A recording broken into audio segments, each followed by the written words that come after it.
जय हिंद, वंदे मातरम साथियों। आज हम पढ़ेंगे विज्ञान कक्षा 9 का अध्याय क्रमांक 2, जिसमें पाठ का नाम है हमारे आसपास के पदार्थ शुद्ध हैं। स्टूडेंट, हमने इससे पहले अध्याय क्रमांक 2 के 2 पार्ट अपलोड कर दिए हैं, जिसमें भाग 1 में मिश्रण पढ़ा था और भाग 2 में तत्व और यौगिक के बारे में पढ़ा था। यदि आप उन वीडियो को देखना चाहते हैं तो आप हमारी डिस्क्रिप्शन में लिंक दी हुई है, आप उसमें क्लिक करके देख सकते हैं। चलिए तो बढ़ते हैं कि भौतिक परिवर्तन और रासायनिक परिवर्तन होते क्या हैं। स्टूडेंट, आपके जो सिलेबस में कक्षा 9 में केवल भौतिक और रासायनिक परिवर्तन क्या है इसके बारे में बताया गया है। तो स्टूडेंट, परिवर्तन जो पदार्थों में होते हैं वह होते भौतिक परिवर्तन और रासायनिक परिवर्तन।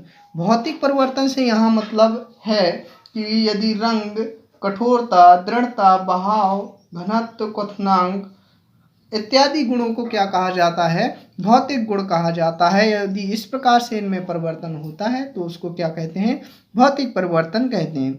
और रासायनिक परिवर्तन में क्या होता है? पूरा पदार्थ ही एक्सचेंज हो जाता है। इसकी विस्तृत परिभाषा हम आगे देखते हैं।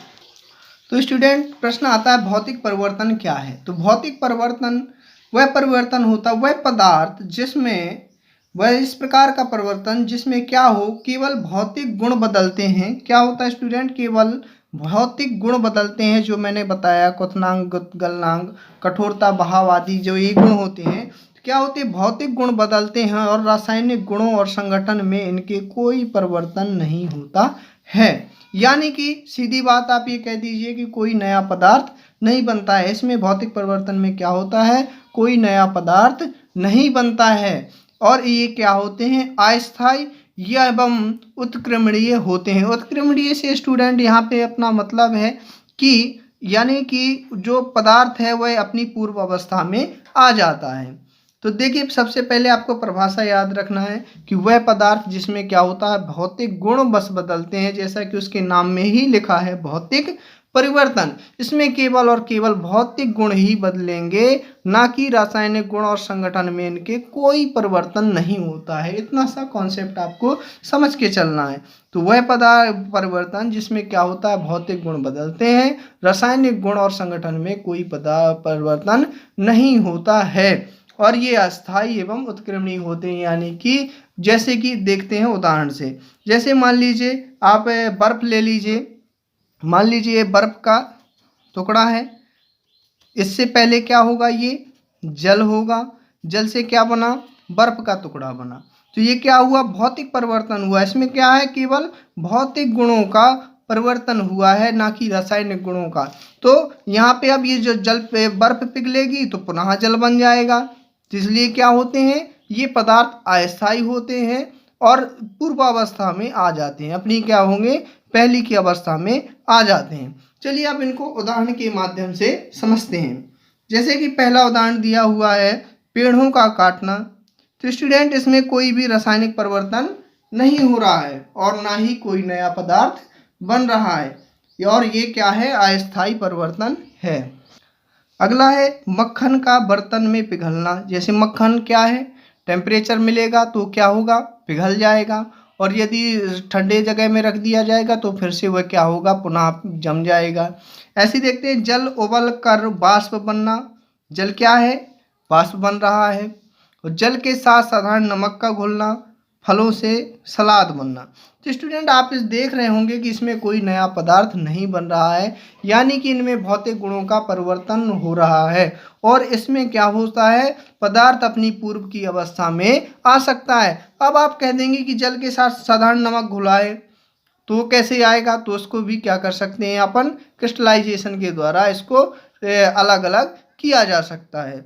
चलिए अब आगे देखते हैं रासायनिक परिवर्तन। प्रश्न आता है रासायनिक परिवर्तन क्या है? यह कई बार ऐसा दे देता है कि आपको एग्जाम्पल दे देगा और आपसे पूछेगा इसमें कौन सा परिवर्तन है, भौतिक परिवर्तन है या रासायनिक परिवर्तन है। तो ऐसी स्थिति में अपन को परिभाषा याद होना बहुत ही जरूरी हो जाता है। तो देखते हैं रासायनिक परिवर्तन क्या होता है। तो रासायनिक परिवर्तन वह होता है जिसमें पदार्थ के क्या हो जाए? रासायनिक गुण या संगठन बदल जाते हैं। रासायनिक गुण या संगठन बदल जाते हैं, इसीलिए तो उसका नाम है रासायनिक परिवर्तन। यानी कि पदार्थ के रासायनिक गुण एवं संगठन क्या होंगे, बदल जाते हैं। ऐसे परिवर्तन को हम रासायनिक परिवर्तन कहते हैं। अर्थात इसमें पदार्थ जो है मूल रूप से बदलकर स्टूडेंट क्या हो जाएगा, नया पदार्थ बनेगा। यानी कि इसमें पदार्थ जो होगा नया होगा, क्योंकि उसके भौतिक गुण नहीं बल्कि इसके रासायनिक गुण बदले हैं, यानी जो उसका संगठन भी बदल गया है। इसलिए पदार्थ क्या होगा, बदलकर मूल रूप से नया पदार्थ बनता है। और ये क्या होगा, जब नया पदार्थ बनेगा तो ये स्थायी होगा और अनिष्क्रिमणीय होगा। यानी कि जैसे को मान लेते हैं कोई एक्स पदार्थ है और वाई बनता है, तो इससे दोबारा क्या कर सकते हैं, वाई पदार्थ एक्स पदार्थ नहीं बना सकते। यानी कि ये अपनी पूर्वावस्था में नहीं आता है। चलिए देखते हैं एग्जाम्पल के माध्यम से समझेंगे। तो जैसा कि दिया हुआ अलमारी में जंग लगना, स्टूडेंट ये क्या होगा, पूरा का पूरा रासायनिक परिवर्तन हो गया। यदि जंग लग गया तो उसको दोबारा बनाया नहीं जा सकता, और वो जो जंग बना है वह क्या है, एक प्रकार का नया पदार्थ बना है। जैसे लकड़ी व कागज का जलना, जल गया, लकड़ी जल गई तो क्या हुआ, नया पदार्थ बन गया। कागज जल गया, नया पदार्थ बन गया। यानी कि क्या हुआ, वह रासायनिक परिवर्तन हो गया। और आप कहते हैं कि कागज जल गया है और आप उसको दोबारा से कागज बना दो तो नहीं बन सकता। यानी कि ये जो होता है वह अनुत्क्रमणीय परिवर्तन होता है, इसको पूर्वावस्था में नहीं लाया जा सकता। इसलिए आप ये समझ के चलेंगे तो आपको कोई भी एग्जाम्पल को समझने में दिक्कत नहीं होगी। जैसे देखते हैं विद्युत तरंग का जल में प्रवाहित होना, ये भी क्या है, रासायनिक परिवर्तन है। दूध का फटना, ये भी रासायनिक परिवर्तन है। दूध फट जाएगा तो उसको क्या किया जा सकता है, पूर्वावस्था में नहीं लाया जा सकता। यानी कि यह क्या है, स्थायी परिवर्तन होता है। आपकी पाठ्य पुस्तक में अभ्यास प्रश्न क्रमांक 11 में कुछ प्रश्न दिए गए हैं, जिसमें से उनने पूछा है कि निम्न उदाहरण में कौन सा रासायनिक परिवर्तन है या भौतिक परिवर्तन। तो स्टूडेंट देखते हैं, जैसे पौधे की वृद्धि, तो वृद्धि हो रहा है, कोई नया पदार्थ नहीं बन रहा है, उसमें क्या हो रहा है, केवल भौतिक गुण बदल रहे हैं, ना कि रासायनिक गुण। इसलिए क्या हो रहा है, ना तो कोई नया पदार्थ बन रहा है और ना ही क्या है, ये पदार्थ स्थायी है। इसलिए क्या है, पौधे की वृद्धि होना क्या है, एक भौतिक परिवर्तन है। जैसे लोहे का चूर्ण और बालू ले लीजिए, ये भी क्या है, नया पदार्थ नहीं बन रहा, भौतिक परिवर्तन है। जल का बर्फ में बनना, ये भी क्या है, भौतिक परिवर्तन। स्टूडेंट यदि जल की कोई भी बात आ जाए, जल का वाष्प बनना, जल का बर्फ बनना, बर्फ का पिघलना, तो ऐसे एग्जाम्पल जहाँ पर होंगे वह क्या होगा, वहाँ पर जो होता है वह क्या होगा, भौतिक परिवर्तन ही होता है। जैसे बल्ब का प्रकाशित होना, ये भी क्या है, एक प्रकार का भौतिक परिवर्तन होता है।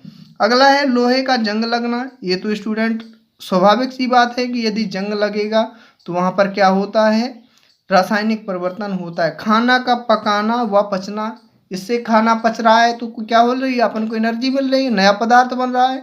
तो क्या हो रहा है, इसमें परिवर्तन हो रहा है रासायनिक गुणों में, तो इसलिए क्या हो जाएगा, ये रासायनिक परिवर्तन। स्टूडेंट अब बात करते हैं अपन मोमबत्ती का जलना। ये मोमबत्ती का जलना भौतिक परिवर्तन है या रासायनिक परिवर्तन। तो आप कह देंगे भौतिक परिवर्तन, वो भी सही है, क्योंकि उसके भौतिक गुणों में क्या हो रहा है, परिवर्तन हो रहा है। अगर आप कह देंगे रासायनिक परिवर्तन, वो भी सही है, क्योंकि उसके रासायनिक संगठन में भी परिवर्तन हो रहा है, पिघल रहा है। तो ऐसी स्थिति में क्या होता है, तो मोमबत्ती का जलना जो है छात्रों, वो क्या होता है, दोनों परिवर्तन के अंतर्गत माना जाता है। यानी इसमें भौतिक परिवर्तन भी होता है और रासायनिक परिवर्तन भी होता है।